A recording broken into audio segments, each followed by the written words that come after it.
Fantasy Philosophers is brought to you by fantasy-info.com. The Cardinals' defense showed improvement last year as they posted 43 sacks and around 30 turnovers. They also played somewhat respectable. In other categories, they were 15th against points. They weren't great again against the pass, but they were better than the year before, 23rd. And they were also 17th against the run. These numbers don't necessarily make you a fantasy juggernaut or anything of that sort, but it was encouraging to see that they were taking positive steps forward off of their big run in the playoffs to get into the Super Bowl and everything. This offseason's been a tough one for them. Obviously, Kurt Warner, he retired. But on the defensive side, they've lost some key players. They lost Antrel Rolle, their safety. They lost a big player in Karlos Dansby, their linebacker, was one of their key defensive players.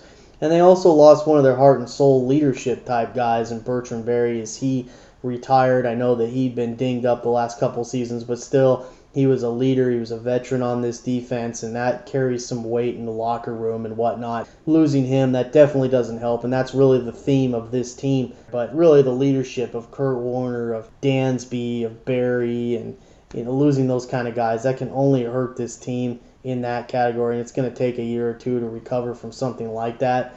So this defense doesn't necessarily, I wouldn't project them out to maybe even play as strong as they did a year ago, or at best maybe about what they did a year ago.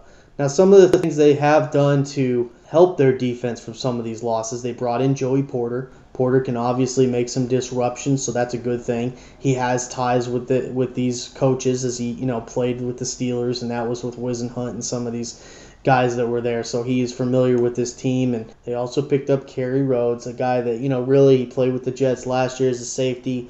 He doesn't make a lot of plays in the secondary necessarily, but he is a decent overall secondary guy. He's not again not going to make a lot of plays, but he can play respectable. Another guy that they got that I was happy to see them address this situation was at nose tackle. They got Dan Williams with their first pick. I think that might have had something to do with seeing the 49ers take two big hosses on the offensive line. And that was very smart for them to go get big Dan Williams because they're definitely going to need more beef up front. So with the Cardinals, there's definitely going to be games that you can take advantage of here. They play the AFC West this year, so there's some games there maybe against the Raiders, Broncos, possibly the Chiefs. And then you obviously get two games against the Rams and and two more against the Seahawks. So those are right there off the bat. Those are some games that possibly you could take advantage of if this team is showing good signs of being a winning team again with Matt Leinart under center. As we're heading close to draft day, I wouldn't necessarily draft the Cardinals unless, again, as I've been saying with a lot of these mid-range defenses, unless you're in a league that demands that you hold on to two, or you just normally hold on to two and you're getting to the end right there with maybe your last couple picks and you're going to snag up another defense to have more depth. For more fantasy football information, go to fantasy-info.com and sign up for our free e-newsletter. Good luck in your 2010 Fantasy Football League. As an added bonus, the Fantasy Info guys will include their 5 secret tips for success in fantasy